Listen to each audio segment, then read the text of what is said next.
বৈঠক ও অনুষ্ঠানে যোগদান শেষে দেশে ফিরেছেন অন্তর্বর্তী সরকারের প্রধান উপদেষ্টা ডক্টর মোহাম্মদ ইউনূস। রাত 3:30টায় ঢাকার হযরত শাহজালাল আন্তর্জাতিক বিমানবন্দরে অবতরণ করে প্রধান উপদেষ্টাকে বহনকারী বিমানটি।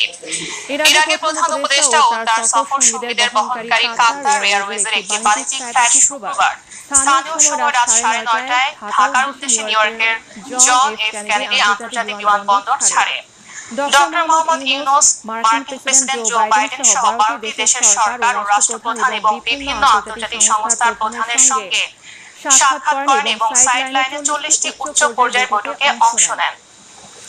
সফরকালে প্রধান উপদেষ্টার ব্যাপক কর্মতৎপরতা বাংলাদেশের সঙ্গে আন্তর্জাতিক বিশ্বের অর্থনৈতিক ও কূটনৈতিক সম্পর্ক এবং অংশীদারত্ব এগিয়ে দেবে বলে আশা করা হচ্ছে। গত 23 সেপ্টেম্বর জাতিসংঘ সাধারণ পরিষদের অধিবেশনে যোগ দিতে নিউইয়র্ক পৌঁছান প্রধান উপদেষ্টা।